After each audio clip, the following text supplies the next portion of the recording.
The following work is brought to you by ScriptCrib. Follow us on Facebook, Twitter, and Patreon for more information on our works. And as always, if you want to know more about what we're doing and be up to date when we release it, always like and subscribe. Rylagek locked eyes with the man in his chamber. Cathos, the representative of the Duchy of Warton, stood before him and proposed a plan that would ultimately bring harm to the Isle of Warton. My lord, we can give you the protection you need from Xylene, but you will have to submit to our rule. Those are our only terms. Rylagek shook his head and scoffed. We will not be held to ransom by one of the duchies of Mertrallis. For generations we have had our independence, and we will not end it now, especially from some boy with delusions of grandeur. Cathos looked up at the sky and scoffed. Your independence is going to cost you, my lord. You need to surrender. You need to submit to the Duchy of Warton. You need to realize that the days of old are over. You can either submit to us, or you can submit to Xylene. But nevertheless, you will submit. Rylagek turned away from Cathos and looked at the back wall. He tried to collect his thoughts, though his fury was starting to build from within. Did you come across the seas just to make an old man grovel? Does it bring you joy to make a king submit?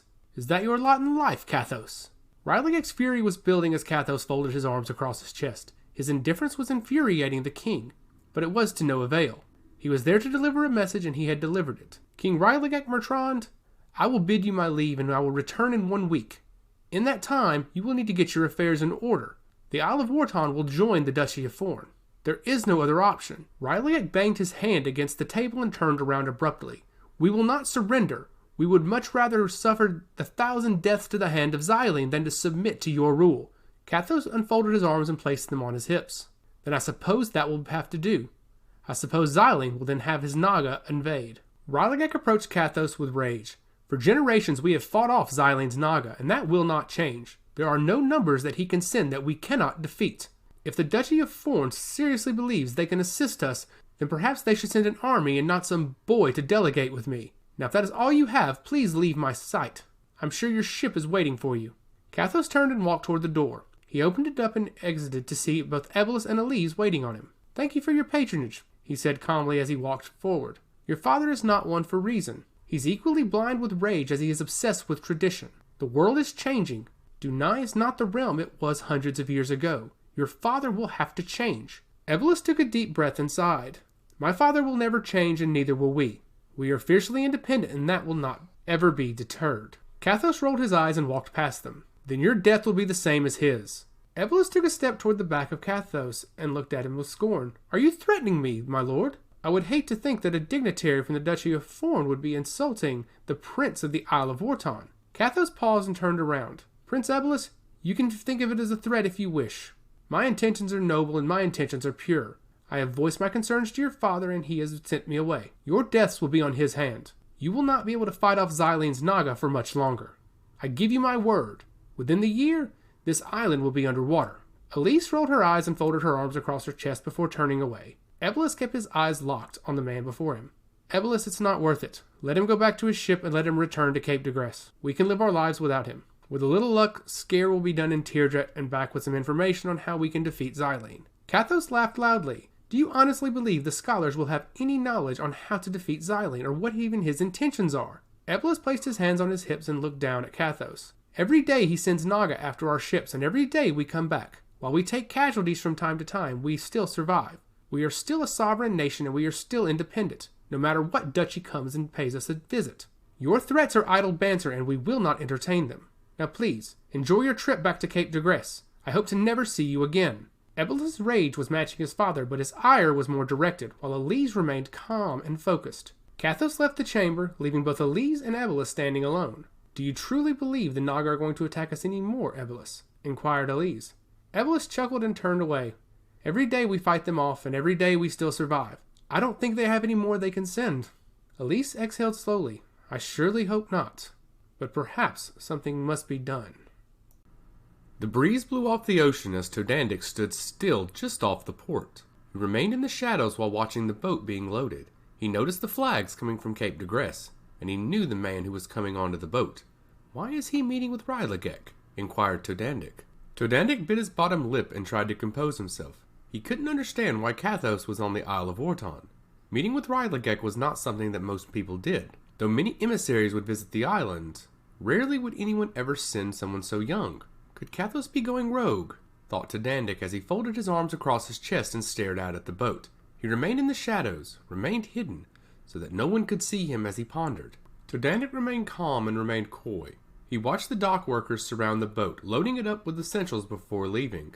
I need to know more, he thought. Before turning away, Xylene descended to the ground into a puddle of water. He moved slowly along the ground against the walls of the building so that he would remain hidden. Todandik was the leader of the army of Naga. He was Xylene's general, but his power as a god touch was that he could melt himself into water and become unseen. He could move slowly and silently. He could spy and acquire reconnaissance. Todandik was very gifted and very cunning. He slid along the building and moved toward the port, eventually sliding down the pier and into the water. Once in the water, he could move much quicker in the current. He made it to the boat and climbed aboard, making it through one of the portholes toward the bottom of the hull. Once inside, he reconstituted his body to take his human form. He looked around the bottom of the hull, noticing all the scraps that were about. Though the ship was fit for battle, it was not fit very well. There were a few pieces of armor and equipment used for fighting, but not much was available that was actually usable. Todandik noticed while on the pier that the ship was ready for battle. However, now that he was inside the hull, he realized that was a giant facade. The ship was not ready for battle, and instead was only appearing as such to ward off any foes. It is like the Duchy of Forn to put on a performance, he said as he looked around.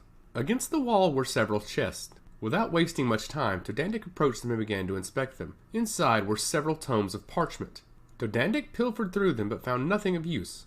The Duchy of Forn should do more to get rid of their old manifests, he thought as he placed the documents back in the chest. With nothing else in the hole that he needed to inspect, Todandik knew he had to move forward. There was a door to the far end, but he knew he couldn't simply walk through. He had to remain unseen. He melted himself down to the floor again and moved along as a puddle. Though this time, he was not as secretive about his movements. Ships typically rocked back and forth, so it wasn't a stretch for Todandik to move about freely. The ship could simply be moving the puddle, and no one would be thinking twice. The bulk of the crew were probably idiots, and would be none the wiser to a puddle simply moving past them. Besides, if they took action, they'd have to grab him up. Todandik moved under the door and out into a hallway, where he saw two men walking about. He listened into their conversation, but did not hear anything of value. All he heard was that the ship needed to be prepared to launch soon, else they would be detained on the Isle of Warton. He was able to deduce that Cathos upset Rylagek and the rest of the royal family. However, this did him no good. It wasn't unusual for Rylagek and the rest of the Mertrallis family to become upset with the dignitaries from Merdul and the rest of Urinay. In fact, it was very common. They did not take well to people who tried to push their beliefs on them. They did not take well to being told what to do. Cathos was bold and young, and as Todandik believed that he was working alone and going rogue against the wishes of his family, it was most plausible to believe that he did upset Rylagek, and that he got nowhere in any negotiations. However, Todandik did not know what the negotiations were. He had to move further in the ship and hopefully find Cathos, and hopefully get him to talk. Todandik remained in his melted form and moved through the ship. He went through a few rooms and eventually entered his way into the captain's chambers, where he found Cathos rummaging through several pieces of parchment. "Where are those blasted plans?" he screamed as he tossed several pieces of parchment off the table and into the water that Todandik was currently occupying. "Why can't I find anything when I need it? The crew must be going through my things. What is going on here? Why am I not able to find this?" Todandik remained in his puddle and listened intently at the squabbles of a young man. He could tell that he wasn't focused and that he was irrational, and the fact that he was blaming everyone but himself was a testament to this. "This boy is petulant," mused Todandik as he remained in his puddle. He watched Cathos rummage about as one of his aides entered the room. The man was dressed just like the rest of the crew, however he carried himself with much more dignity. "My lord, are you ready to depart?" inquired the aide. Cathos looked at him with an abrupt glance. "I can't leave until we have what we're looking for. We were sent here to find something for the lord, and if I go back empty-handed, he will send me to the stockade." The aide remained calm and blinked his eyes slowly. "My lord, what were you looking for? Perhaps we can find it for you." Cathos bit his bottom lip and tried to compose himself. "My father sent me here to acquire the royal gemstones of the Isle of Warton. He wanted that treasure for our collection. He thought it would fetch a high price and would gain us a little more ground in Merdul. If I go home without it, he will send me to the stockade, or worse, he will have me executed. We have to return home with it." Todandik remained in his puddle and giggled. He finally knew what he was after, and, unfortunately, it wasn't anything good. Cathos was simply there on behalf of his father, so he wasn't going rogue, but instead was sent to merely steal something from the royal family. He was there to incite Rylagek into violence and somehow make out with the royal gemstones. However, he would have to still deal with Ebolus and the rest of the royal guard. Kathos' plan was terrible, and it was not something that he thought through with much time or grace. Instead, he was acting irrationally. He had not planned, but now Todandik had something that would work for him. Xylene smirked while in his puddle, knowing now he had the opportunity to strike a blow at the Isle of Warton. If Kathos' ship went down in their harbor, the Duchy of Forn, as well as the rest of Orne, would take note. The Isle of Warton's sovereignty and their independence would be at stake. Without consulting his god, Todandik rose from the ground and appeared. Kathos and his aide were both taken aback by the sight, but without wasting any time, Todandik cast 2 large bubbles of water and surrounded them with it. Both bodies were encapsulated in water, and within seconds, both men drowned. The 2 bodies plummeted to the ground, with the water splashing around them. Todandik had easily killed one of the sons of the Duchy of Forn, and now he had to lower the ship into the seas. He reached into his pocket and pulled out a small conch. With a gentle blow, he summoned the Naga from the depths. With the dockworkers all watching, the ship took off into sea. However, it was not being pushed by the wind or the currents. Instead, it was being pulled by several Naga. The remaining crew aboard the ship were soon to be on their way to the scales at the hand of the Naga and their leader, Todandik.